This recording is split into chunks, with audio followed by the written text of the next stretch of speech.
지난 시간까지 에스겔이 하나님의 영광을 보았고 주의 말씀을 먹고요. 그 다음에 일어서서 용기를 내라는 말씀과 함께 기다리는 침묵의 시간을 갖게 됩니다. 하나님의 부름을 받아서 임직식을 받았다면 바로 이제 하나님의 일을 해야 되지 않겠습니까? 그런데 오히려 하나님은 침묵의 들판에서 사람들에게 묶임을 당하고 혓바닥도 입천장에 닿아서 말도 못하는 신세가 되었습니다. 지금 바벨론으로 끌려와가지고 포로된 자기 동족들은요, 마음이 누그러져 있는 상태가 아니라 연한 상태가 아니라 오히려 더 강팍해져 가는 상태여서 만약에 에스겔이요 감정적으로 야단을 치고 책망을 한다고 해서 듣지 않을 게 분명합니다. 여러분, 하나님의 말씀을 전할 때요 사랑 없이 전하거나 정의감 때문에 분노에 차가지고 정죄하듯 전한다면 그것이 정말 하나님의 말씀이 이렇게 움직이기가 정말 힘듭니다. 그런 식으로 해서는 한 사람도 바뀌기 힘듭니다. 여러분, 인간은 원래 아무리 옳은 말이라 할지라도 자기를 치는 말은 거북한 게 너무나 사실이고 느끼고 듣기 싫어합니다. 에스겔이요 임직을 받고 이제 당장 사람들에게 이것이 틀렸어 저것도 틀렸어 라고 가르치고 소리를 지르지만 사람들은 오히려 에스겔을 묶어버립니다. 여러분, 내가 외쳐야 될 말이 있고요, 때리는 말이 있고 타당한 논리의 방식이 있을 수 있습니다. 그러나 하나님은 에스겔의 입을 막으시고 묶임을 당하게 하십니다. 나의 방식과 나의 뜻이 우월해 보이고 맞아 보이고 설득이어도 할 수가 없습니다.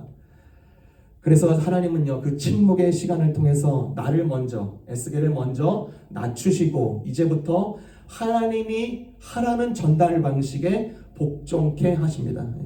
그리고 이어진 하나님의 명령이 나오는데 그것이 참으로 기괴합니다. 너무나 이상해요. 여러분과 세 가지를 놓고 나눠보도록 하겠습니다. 첫 번째 내용은 진리는 더 강하게 보여줘야 할 때가 있다는 것입니다. 하나님은요 에스겔에게 명령을 내시는데 좀 이상해 보이죠. 거리에 나가서 네 가지의 퍼포먼스를 행동을 하라라는 것입니다.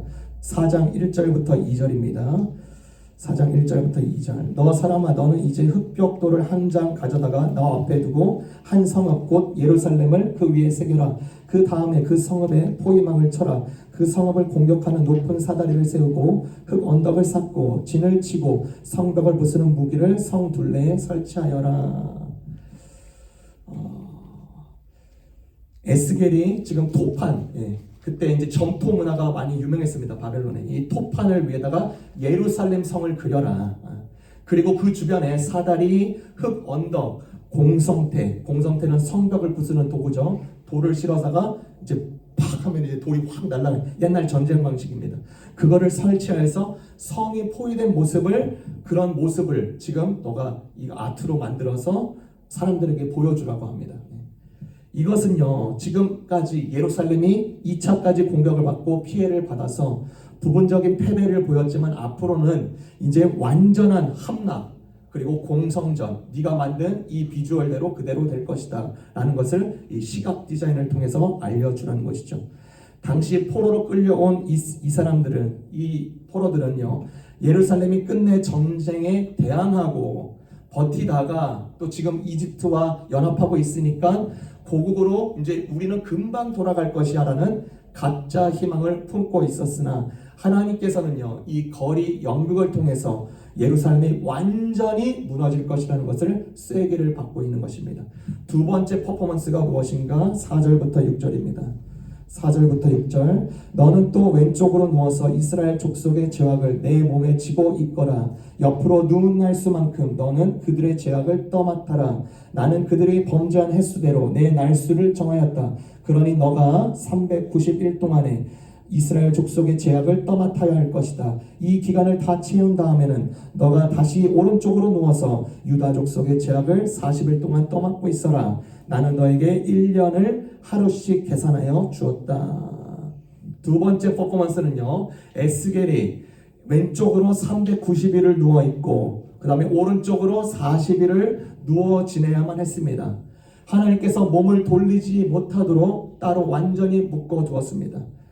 여러분 각각 이스라엘, 북쪽 이스라엘과 남쪽 유다는요 그 제약을 감당하는 기간을 하나님께서 명해 주십니다. 1년을 1일로 계산해서 그렇죠?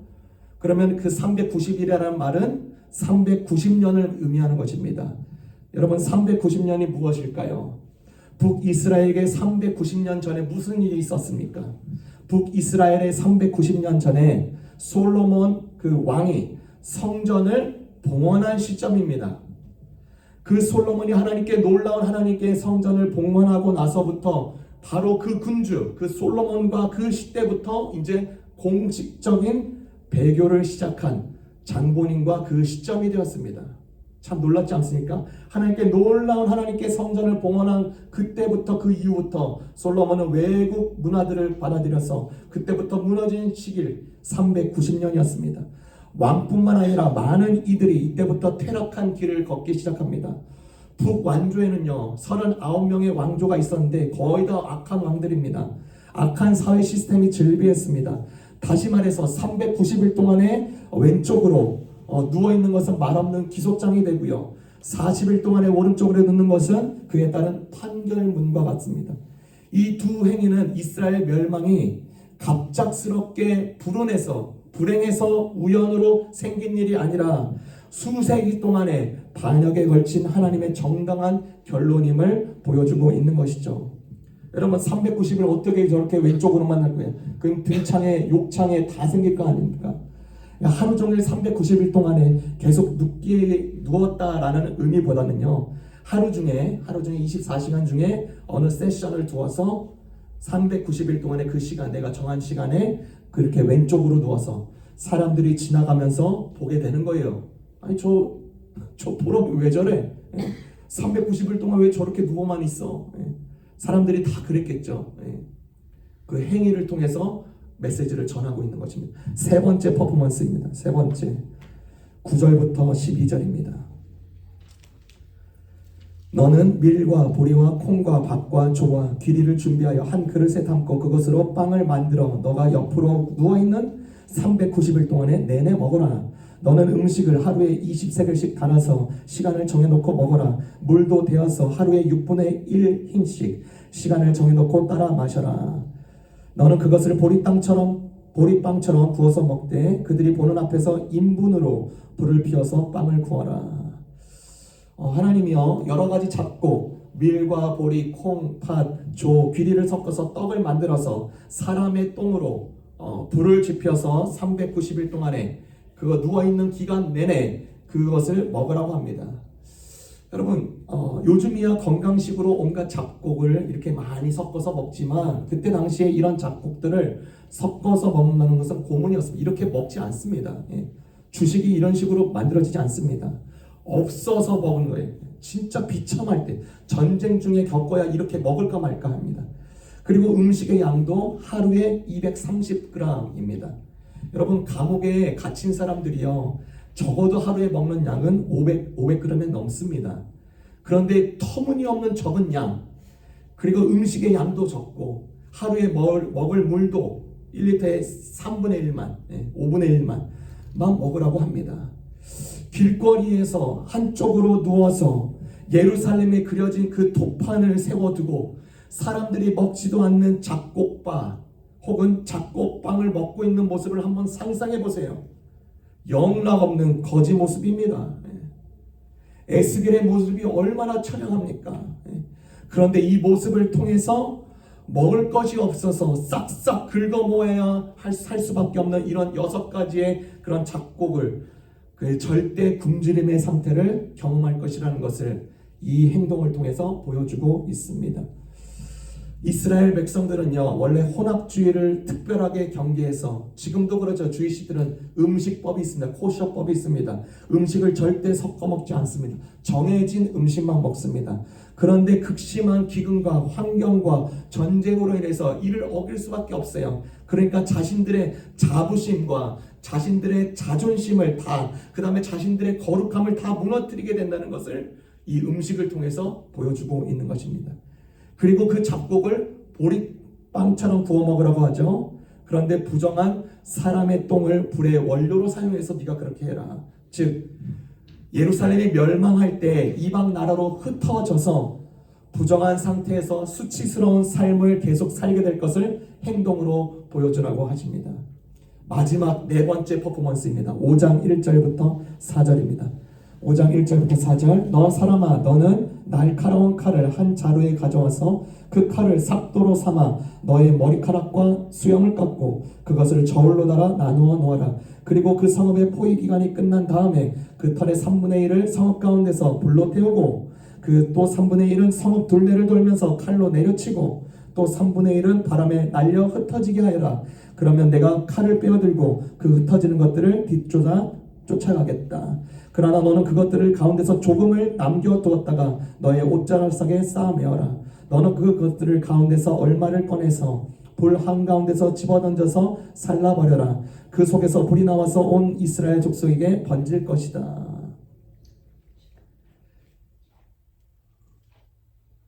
마지막 퍼포먼스는 에스겔은 칼로 자기의 머리털과 수염을 깎아서 3분의 1은 성문 밖에서 불사르고 3분의 1은 칼로 잘라버리고 3분의 1은 바람에 흩어 날려보냅니다. 예루살렘 주민들이 지금 끝내 당할 다양한 형태의 심판을 이야기해주고 있습니다. 3분의 1이 전염병으로 죽고 3분의 1이 칼로 죽고 3분의 1은 도망치다가 죽는다. 그런데 머리털의 일부를 옷 속에 감싸뒀는데 그 사람들은 목숨을 건집니다. 그 사람들이 포로 신세로 끌려온 사람들입니다. 여러분, 에스겔은요 포로로 끌려왔는데 바벨론의 정책에 의해서 여러분 포로인데 어떻게 이렇게 자유롭게 할 수 있지? 라고 의문할 수 있습니다. 그때 당시에 바벨론 정책은 이들이 제한된 자유를 가진 정착 포로였습니다. 그러니까 조그만 집을 지을 수 있었고 농업을 하면서 노동을 하면서 특정 지역을 분할해 줘가지고 너희는 여기 포로 공동체야. 여기서 살고 너희가 노동도 할 수 있고 농업도 할 수 있어. 거주할 수 있어. 그런 정책이 있었습니다. 그러니까 바벨론은 포로 공동체가 반란이나 음모를 꾸미지 않는다면 일상생활을 허용했고 문화적인 신앙적인 표현을 어느 정도 허용해 주었습니다. 그런 곳에서 에스겔이 이제 30살이 되어서 한다는 일이 거창하고 진솔해 보이고 설득 있는 행위가 아니라 이 네 가지의 너무나도 흉측스러운 일들을 퍼포먼스를 사람들에게 보이고 있습니다. 정신병자 혹은 충격 먹은 거지 행동처럼 당연히 보입니다. 그리고 여러분, 고대 근동에서 남자에게 이 머리털과 수염을 깎는다는 것은 정말 그 위험을 떨어뜨리는 일입니다.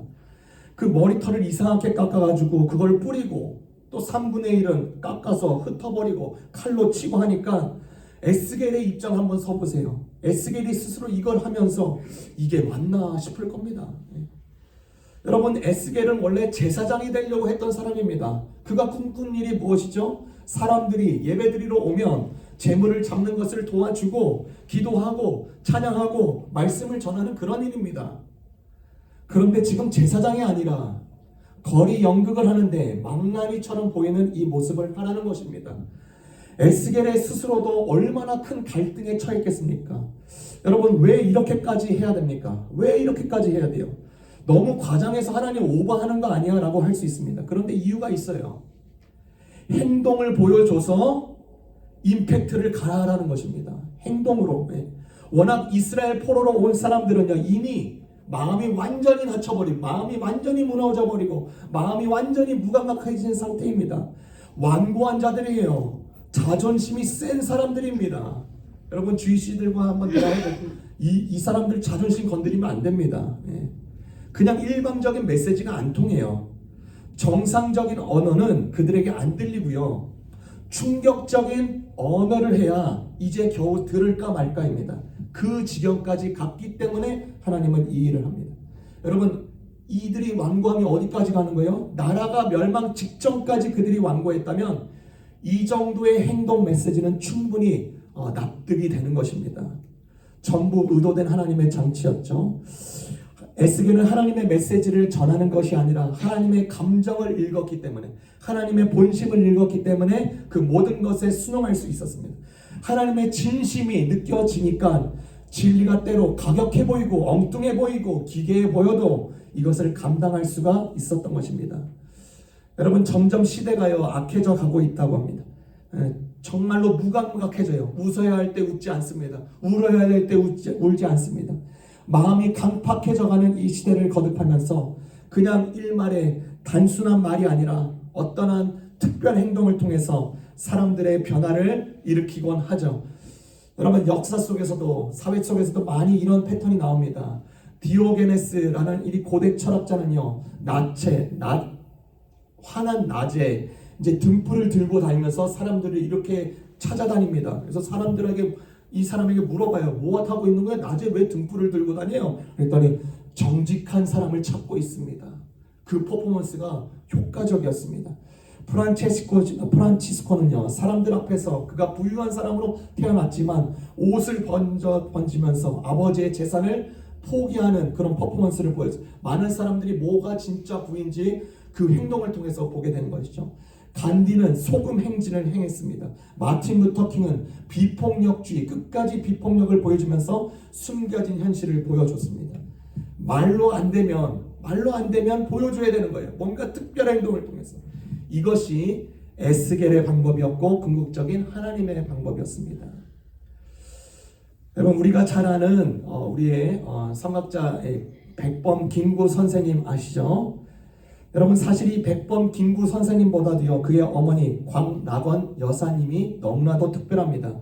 그 여사 어머님은요, 일본 경찰의 압력과 회유에도 일본 경축일에 홀로 일장기를 달지 않고 임시정부에서는요 모두가 다 그 여사를 통해서 호랑이 할머니로 통했습니다.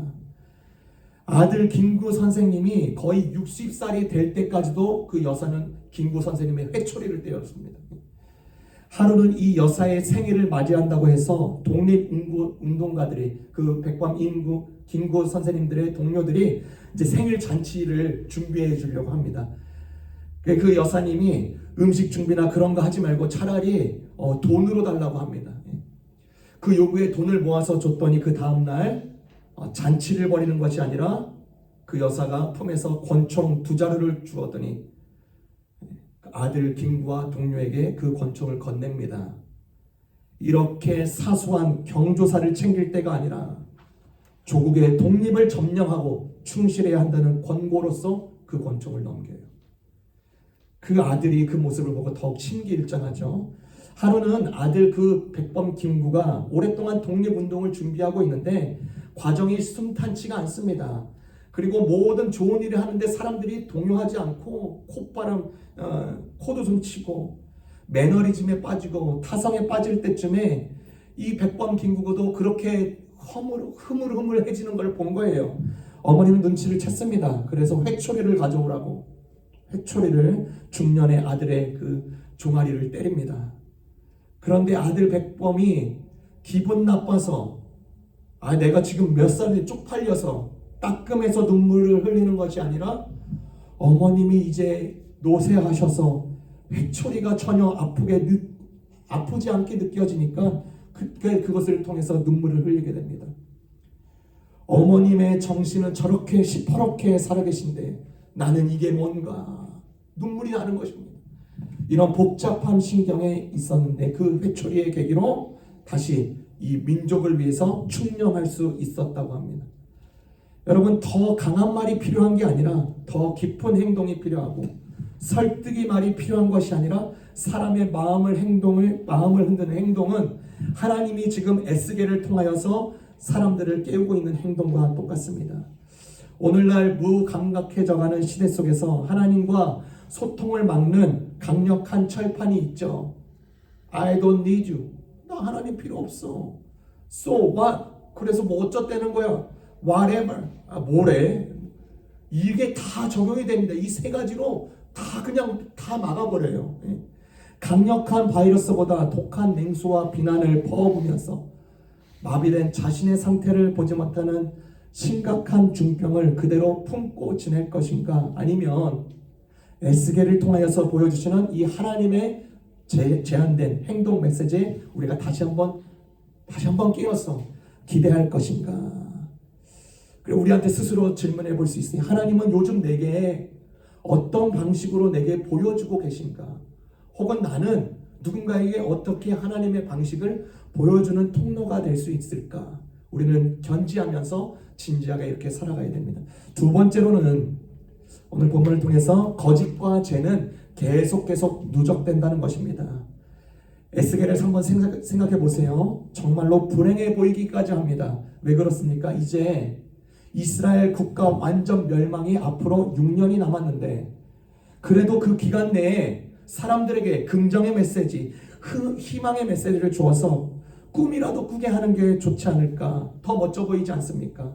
그런데 그거는요, 이미 예루살렘에서 끝까지 하나님의 심판의 메시지, 경고된 심판의 메시지를 귓등으로 듣지 않고 거짓 희망을 전파하고 거짓 평안의 썩은 동아줄을 잡아서 끝까지 완악한 모습을 더욱 돋구는 거짓 메신저들의 역할이었습니다. 에스겔은 그렇게 할 수가 없었습니다. 비참한 미래를 전달해야 했습니다. 그런 이유 때문에 예언자, 이런 선지자들은 정말로 불행해 보입니다. 여러분, 이 예언자들이 하나님이 주신 이 예언의 말로 사람들이 만약에 돌이킨다면 그는요, 성공한 예언자가 됩니다. 그런데 결과는 심판이에요. 성공했는데 심판입니다. 그러니까 심판을 반가워하는 사람이 누가 있겠습니까? 그 예언이 성공했어도 예언자는 모든 비난을 받아야 됩니다. 시달려야 돼요. 반면에 그 예언의 말이 되기까지 사람들이 하나님께 돌이키지 않는다 라고 하면 예언자는 사람들이 돌이키지 못했다는 무거운 책임감에 짓눌리게 됩니다. 그러니까 이 예언자를 볼 때 얼마나 불행해 보입니까? 성공해도 안 좋아 보이고 성공이 안 되어도 안 좋아 보이고, 이런 부담이 담긴 막막한 미션을 이렇게까지 해야 될까? 왜 이렇게까지 합니까? 이유는 단순합니다. 우리 에스겔 5장 5절에서부터 6절입니다. 에스겔 5장 5절에서부터 6절에서 7절 보겠습니다. 그런데도 이 성읍은, 예루살렘 성읍입니다, 다른 민족들보다 더 악하여 내 규례를 거스르고 둘러있는 이방 사람들보다 내 규례를 지키지 않았다. 그들은 내 규례를 거역하고 내 율례를 지키지 않았다. 그러므로 나 주 하나님이 이렇게 말한다. 너희는 너희를 둘러있는 이방 사람들보다 더 거스르는 사람이 되어서 내 율례를 따르지도 않고 내 규례를 지키지도 않고 심지어는 너희를 둘러있는 이방 사람들이 지키는 규례를 따라 살지도 않았다. 충격적인 말이죠. 하나님을 믿는다고, 하나님을 섬긴다고 한다는 사람들이 지금 하나님의 진단에는 이방 나라보다도, 이방인보다도 더 타락한 언약 백성이 되었다는 진단입니다. 에스겔은요, 포로로 오기 전에, 지금 자신이 30살에 이제 부름을 받았는데 그가 포로 때 25살 때 오지 않습니까? 그런데 그 25살이 되기 전에 예루살렘에 거하면서 예루살렘에서 그 당시에 예언자로 활동했던 예레미야의 메시지를 들었을 가능성이 많습니다. 그때 예레미야 선지자가 무엇을 전했는가? 앞에 나와 있는 말씀입니다. 예레미야 2장 11절부터 13절입니다. 비록 신이라 할 수 없는 그런 신을 섬겨도 한 번 섬긴 신을 다른 신으로 바꾸는 민족은 그리 흔하지 않다. 그런데도 내 백성은 그들의 영광을 전혀 쓸데없는 것들과 바꾸어 버렸다. 참으로 나의 백성이 두 가지 악을 저질렀다. 하나는 생수의 근원이 나를 버린 것이고, 또 하나는 전혀 물이 고이지 않는, 물이 새는 웅덩이를 파서 그것을 샘으로 삼은 것이다. 또 다른 메시지, 예레미야의 메시지를 에스겔은 포로 직전에 들었을 것입니다. 예레미야 5장 7절에서 9절입니다. 예루살렘아, 내가 너를 어떻게 용서하여 줄 수가 있겠느냐? 너의 자식들이 나를 버리고 떠나서 신도 아닌 것들을 두고 맹세하여 섬겼다. 내가 그들을 배불리 먹여 놓았더니 그들은 창녀의 집으로 몰려가서 모두가 음행을 하였다. 그들은 살찌고 정욕이 왕성한 순말과 같이 되어서 각기 이웃의 아내를 탐내어 울부짖었다. 하나님의 예배된 심판의 이유는 단순히 그들의 죄가 아니라 오랜 기간 동안의 거짓과 악으로 자기를 속이고 공동체를 속이고 가정을 속인 결과였습니다. 언약을 파괴하고 영적인 배신이었다, 이 말입니다. 이건요, 390년 동안의 반복적으로 경고와 형벌이 있었는데 백성들은 돌이키지 않았습니다. 이건 하루아침에 생긴 게 절대 아닙니다. 거의 4세기에 걸친 죄의 축적이 마침내 큰 그릇에서 넘치는 순간입니다. 에스겔이 하루에 몇 시간씩 390일을 옆으로 놓으면서 이 무게를 몸으로 느낀 것은 바로 그 390년의 무게를 청중하게 한번 느끼도록 전달하기 위해서였습니다. 그러면 이 에스겔의 그 거리의 공연과 성경의 메시지는 우리에게 무엇을 교훈합니까? 하나님에 대해서 알고 하나님을 따랐던 자들은 거짓과 악에 의해서 얼마든지 내 자신도 기만당할 수 있고, 저나 여러분 역시 거짓 희망과 거짓 평안에 얼마든지 묶일 수 있다는 것입니다. 390년 동안 이스라엘 백성에게서 잘못된 믿음이 있었습니다. 잘못된 믿음을 보게 되는 거예요. 그래서 미신과 맹신과 광신입니다. 여러분, 미신과 맹신과 광신이 뭐죠? 미신은 없는 것을 믿는 겁니다. 없는 평안, 없는 희망, 미래에 없는 것을 붙잡아요. 끝까지. 미신입니다. 여러분, 맹신이 뭐죠? 맹신은 무조건 믿는 겁니다. 생각이 배제된 믿음은 맹신이 되는 것입니다. 그 맹신은 반드시 우리를 파멸하고 가정을 파괴합니다. 여러분, 로마서 12장 1절에 보면 아주 중요한 구절이 나오는데, 너희 몸을 하나님이 기뻐하시는 거룩한 산 제사로 드리라. 이는 너희의 드릴 영적 예배니라 라고 했습니다. 여기서 바로 말하는 영적 예배는 감정이 풍부한 예배, 눈물이 가득한 예배, 목소리를 뜨겁게 내는 예배를 말하는 게 아닙니다. 이 영적이라고 말하는 이 뜻은 로고스에서 파생된 reasonable worship입니다. reasonable, 즉 우리가 하나님께 드리는 영적인 예배를 드린다는 말은 우리의 이성을 동원하여서 드리는 예배인 것입니다. 감정을 솔직하게 표하는 예배는 참으로 아름다운 거예요. 그런데 감정적인 느낌으로만 드리는 예배는 한계가 있습니다. 우리가 진정 영적으로 끌어주는 예배는 우리의 이성도 동원되는 예배인 것입니다. 그래서 무조건 믿는 맹신은 우리의 이성을 무조건 배제시키고 우리의 질문을 무조건 배제시킵니다. 성경은 반대로 오히려 깊이 생각하고 철저하게 그렇게 하라고 합니다. 그래서 예수님은 주님을 믿는 사람들에게 믿는다고 하면서 전혀 생각하려고 하지 않는 사람들을 향해서 도리어 뭐라고 말이죠? 믿음이 적은 자들아, 생각하려고 하지 않는 자들에게 그렇게 말을 합니다. 내가 왜 믿어야 하는지, 내가 왜 기도해야 하는지, 내가 왜 말씀을 먹어야 하는지, 내가 왜 신앙생활을 견지하면서 나가야 되는지 생각해 보라는 것입니다. 예루살렘 사람들은요, 지금 포로로 2차나 2차례나 끌려와 있는 상황에서 전혀 생각하지 않습니다. 왜 이런 상황이 일어나고 있으면 하나님의 사람들의 이 메시지, 지금 이 거리 공연은 무슨 상관관계가 있는지 전혀 생각하지 않습니다. 잘못된 믿음 중 미신, 맹신, 그리고 광신이 있다 그랬죠. 광신은 뭡니까? 자기 멋대로 믿는 겁니다. 자기 멋대로. 자기 입맛에 맞는 말이면 그냥 결과 상관없이 덜컥 물어버립니다. 그래서 예루살렘의 동시대에 있었던 예루살렘에는, 에스겔의 시대 때 동시대에 있었던 예루살렘에는요, 거짓 메신저, 거짓 예언자들이 인기가 굉장히 높았습니다. 그 사람들에게 국민가 담겨주는 메시지 주고 자기 이익 받고 던져주면 물기 때문에 광신입니다. 자기 멋대로 믿는 겁니다. 여러분, 우리나라를 보세요. 우리나라가 오래전부터 샤머니즘의 영향을 많이 받아서 광신적인 요소가 있습니다. 지성이면 감천이라고 그 말처럼 하나님 마음에 들도록 새벽에 일어나서 목욕 재개하고 정화수 떠놓고 비나이다 비나이다 하면서 매일같이 그렇게 정성의 기도를 빌면, 그렇게 믿으면 하나님이 우리 소원을 들어주시라고 생각합니다. 자기 멋대로 믿는 거예요. 광신입니다. 어떤 믿는 자들은요, 자기의 믿음이 부족해서 자식이 대학에 떨어졌다라고 말을 하곤 합니다. 끔찍한 말이에요. 말도 되지도 않는 말인데 실제로 그리스도인들이 그렇게 생각하는 경우가 많습니다. 자기 멋대로 믿는 광신이에요. 지금 이스라엘 백성들은 지금 하나님의 관계가 미신과 광신과 맹신의 그런 묶인 관계가 아니라 언약의 관계이고 마치 결혼한 사이인 것 같은 그런 독특한 관계 혹은 아버지와 자녀 관계인 것입니다. 그런데 지금 자녀들이 이스라엘 사람들이 미신과 맹신과 광신으로 4세기 동안에 자기들 기만하고 눈 가리고 아웅하는 식으로 근근하게 신앙생활을 해왔습니다. 그러면서도 자신들은 떳떳하게 하나님 잘 믿고 있다고 말을 했습니다. 제가 고등학교 1학년 때 친구의 꼬드김에 넘어갔습니다.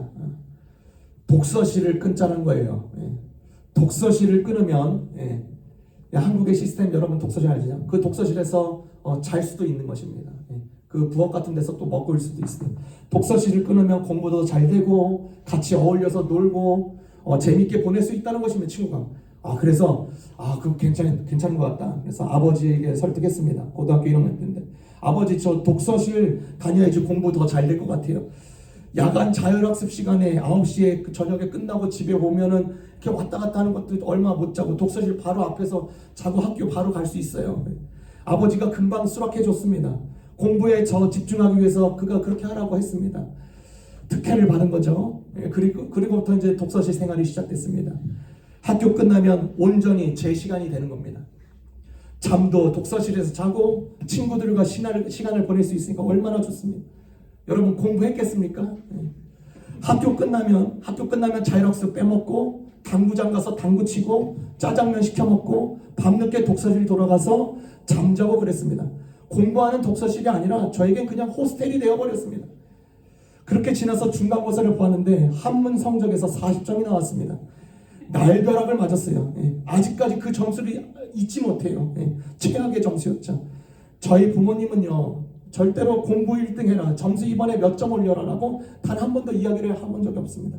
그런데 그때 제가 40점을 맞고 스스로 독서실을 그만두어야 했습니다. 핑계가 통하겠습니까? 부모님을 배신한 겁니다.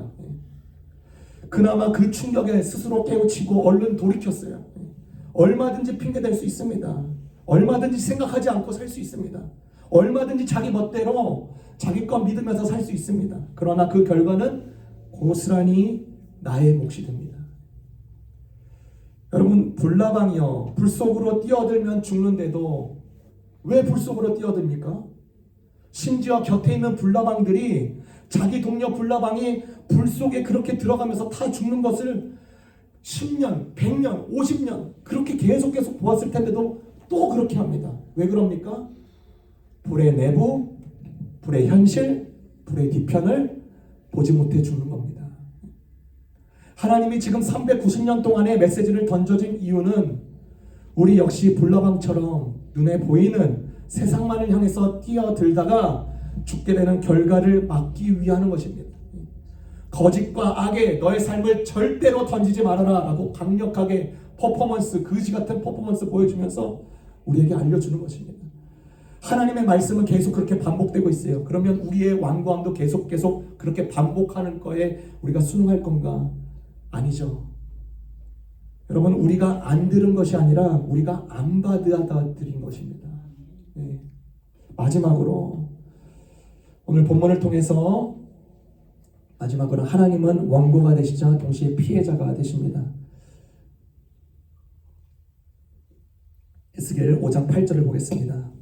에스겔 5장 8절 그러므로 나 주 하나님이 이렇게 말한다. 내가 친히 너희를 대적하겠다. 그리고 묻 이웃 사람이 보는 앞에서 내가 너희 가운데 벌을 내리겠다. 천둥 같은 선언을 하시죠. 바로 나 자신이 내가 너를 대적한다. 여러분 하나님 생각하면요 가장 대표적인 은혜가 있잖아요. 임마누엘, 그렇죠? 내가 너와 영원히 함께 하겠다라는 그 은혜가 아니라 내가 너를 대적한다. 내가 결투자로서 너에게 서겠다. 법정 이미지로 보자면 하나님이요 지금 소송을 건 상태입니다. 재판의 고발자고요 원고로 하나님은 서십니다. 그런데 5장 13절에 아주 중요한 메시지가 나옵니다. 5장 13절 이렇게 나의 분을 다 쏟아야 그들에게 품었던 붐이 풀려서 내 마음도 시원하게 될 것이다. 내가 내 분을 그들에게 다 쏟을 때 그들이 비로소 나 주가 질투하기 때문에 그와 같이 말하였다는 것을 알게 될 것이다. 여기서 나오는 질투라는 이 번역은 질투라는 단어보다도 열정이라는 단어가 더 어울립니다. 열정.